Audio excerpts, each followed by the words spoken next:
nagbitiw na ang VP Sara. Ang malinaw, hindi na siya kabahagi ng official family ni Presidente, hindi na siya alter ego, at meron na siyang sariling personalidad. So ngayon, hindi na po siya kabahagi ng official family ni Marcos, titingalain na po siya bilang opposition ng leader. Hindi na po tayo headless chicken. Meron na tayong leader na inaasahan natin na talagang mag-articulate ng paninindigan ng mas maraming Pilipino dahil kung napansin niyo po doon sa latest Pulse Asia Satisfaction Rate. Ito nga mga kababayan, bago natin ituloy ang video na ito, kung bago ka lang sa aking YouTube channel baka pwede makahingi ng like at subscribe at click mo na rin ang notification bell para updated ka sa aking nilalabas na bagong video. Salamat po.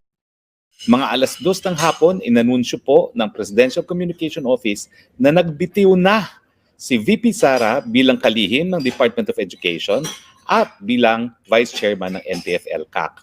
Ito'y magiging epektibo sa 19 of July dahil sabi niya magkakaroon ng 1-month transition period para hindi naman magkagulo sa DepEd, no? At magkaroon ng smooth transition kung sino man ang itatalaga ng Presidente bilang kalihim ng DepEd.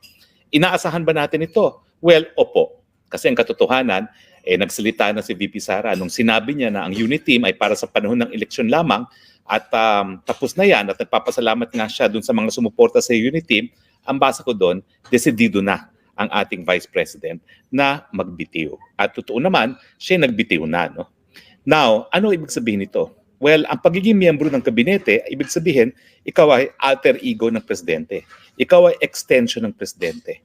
Ibig sabihin, hindi ka po pwede magkaroon ng sarili mong paninindigan.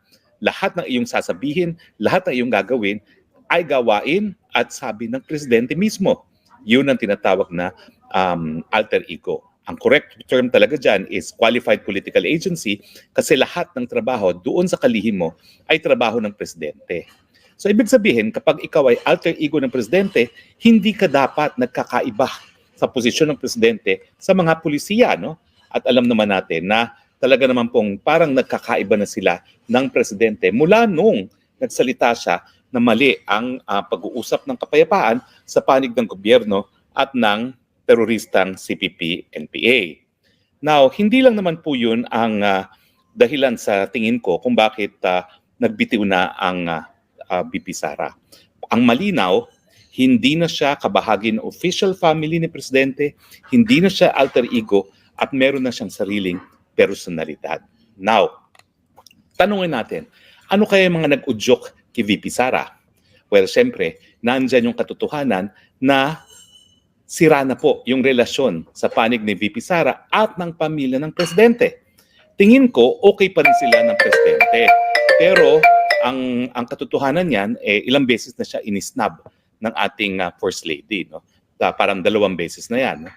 Pangalawa, alam naman natin kung gaano ka-impluensya yung pinsan na Speaker of the House. At alam natin na siya yung namuno para sa pagtanggal ng kanyang budget. Sa tingin ko talaga, nagsimula po yan doon pa sa pagtanggal ng budget niya. Kaya lang, tinitignan ni VP Sara kung matitiis pa niya na maging kabahagi ng First Family. Now, pero yung mga pangyayari, ito ngayon lamang, ano ba yan? Isa-isahin natin. Linusog po yung Kingdom of Jesus Christ, no? Ng sandabukal na mga pulis. At alam naman natin na overkill talaga yan.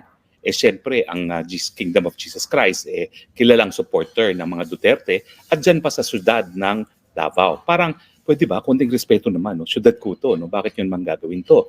At matapos yan, ay bago pala yan, tinanggal yung 50 na kapulisan at matapos ang raid sa KYOC, pinalitan pa yung regional director.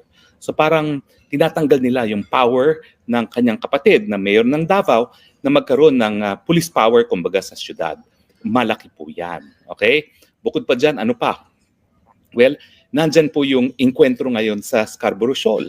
Yung inkwentro kasi sa Scarborough Shoal, sa kauna-unahang pagkakataon, hindi nga po nakapagpadala ng tubig at inumin yung ating hukbong sandatahan sa China kasi hindi sila nagbigay abiso, no? At siguro nagdala rin ng mga repair materials na hindi pinayagan ng China. Abay nagkaroon tuloy ng inkwentro. At hindi gaya nung dati na water cannon lang nangyayari, talagang pinigil sila. Kasi ang report naman na nanggaling sa Chinese side, merong 6 na mga maliliit na bangka na tangkang pumasok doon at sa kauna-unahang pagkakataon din, 50 Philippine Navy po ang nagdala ng pagkain. Ibig sabihin, gray ship. Mga bapor na pandigma ang ginamit at hindi po Coast Guard, hindi civilian. So ngayon po, may isang diplomat na nagsabi sa akin, gusto niyong makipagyera sa China and yet ang Navy niyo natalo na ng Chinese Coast Guard pa lamang. Well, you know. So anyway, ang ibig sabihin po niyan, baka meron din silang major difference pagdating sa foreign policy. Dahil alam naman natin na ang pulisiya ng ama ni VP ay isang tabi ang mga hindi mapagkakasunduan habang tayo buhay at isa na dyan sa hindi mapagkakasunduan ay yung pinag-aagawang mga isla at isulong ang lahat ng po pwedeng maisulong gaya ng kalakalan at ng pamumuhunan. Inabalita po lately na dati-rati Davao ang number 1 na nag-export ng saging sa China. Ngayon po, nangalahati na ang export ng Davao sa China at ang number 1 na po ngayong nagpapadala ng saging sa China ay Vietnam. So makikita natin na yan po ay posibleng pagkakaiba rin sa foreign policy kasi nga Davao region ang number 1 producer ng saging. At dahil dyan, masasaktan yung ekonomiya ng Davao region kasama na ang Davao City. Nandyan din po yung sunod-sunod na pagtira sa mga personalidad na identified sa mga Duterte. Di ba po, sa mga maisog rally, wala na silang ginawa kundi magsampa ng disbarment case laban kay Attorney Glenn Chong. Tapos dun sa interview ng ating First Lady, binanatan niya si Vic Rodriguez. At lady, ako po talaga inaatake, ako dinidemonyo ko, ginagawang demonyo. Ako naman po nananampalataya, nakakilala niyo na ako sa katagal-tagal at alam niyo naman po na ang pangyayari sa akin ay dahil lamang ako po ay boses talaga ng oposisyon. Boses ng mga nabudol ni Ferdinand Marcos. Pero malinaw po na kaya siya humiwalay na, hindi na niya masuportahan ang mga pulisiya ng ating Marcos Jr. Ano ba ang realidad? Well, nandyan yung napakatindi po ng pagkagutom. Pinakamalala ang pagkagutom sa administrasyon ni Presidente Marcos and yet ang ginagawa ng administrasyon, biyahe ng biyahe. Ang buong akala ng administrasyon, palibasa, mamimigay sila ng ayuda na linalagay ang mga muka ni Speaker sa lahat ng ayuda binibigay, sapat na yan na tulong sa pagkagutom. Hindi po. Kasi ang problema po, pag nagbigay ka ng ayuda, ilang araw lang po yan, ubos na. So kinakailangan talaga itaas ang anyo ng kabuhayan ng mga Pilipino at dyan dapat pumapasok ang ating panglabas na relasyon. Dapat ginagamit natin yung relasyon natin sa bansa na gaya na China na pinakamaraming pinamumuhunan sa iba't ibang bansa dito sa Southeast Asia. Nang sa ganun, mas maraming trabaho, mas mataas na sweldo, mas mataas na antas ng kabuhayan dahil mas maraming pagkain sa hapagkainan ng mga Pilipino. So hindi po nangyari yan. So ang sigaw ng bayan, maggumawa rin ng hakbang para nga po mapababa ang presyo ng mga bilihin lalo na sa pagkain.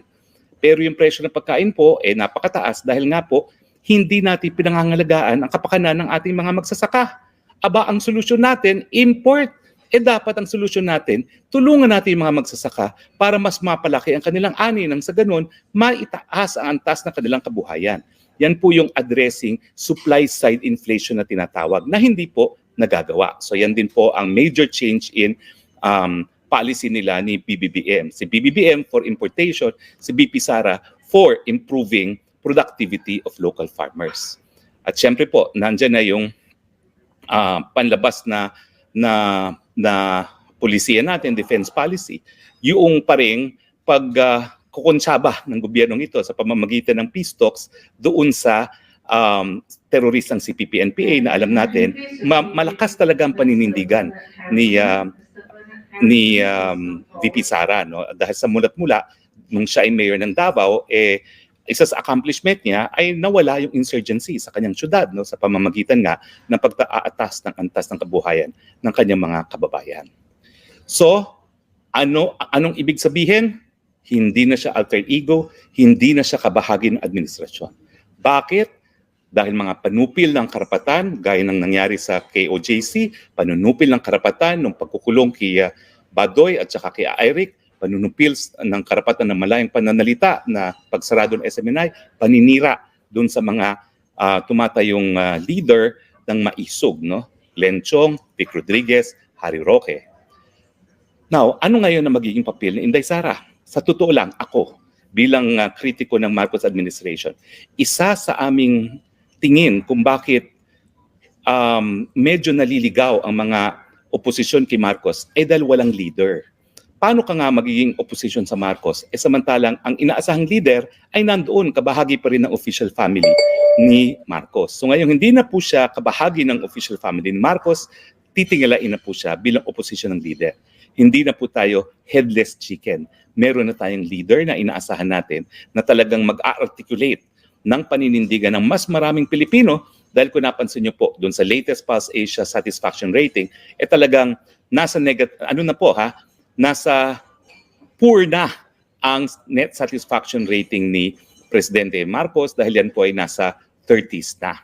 Tingin ko isa rin yan sa dahilan kung bakit bumitaw na si VP Sara kasi napapansin niya na habang talaga siya ay kabahagi ng pamilya ni PBBM, official family ni PBBM, nakakaladkad din siya pababa. Bagamat very good pa rin ang kanyang net satisfaction rating pero bumaba. Dati excellent, ngayon very good na lang.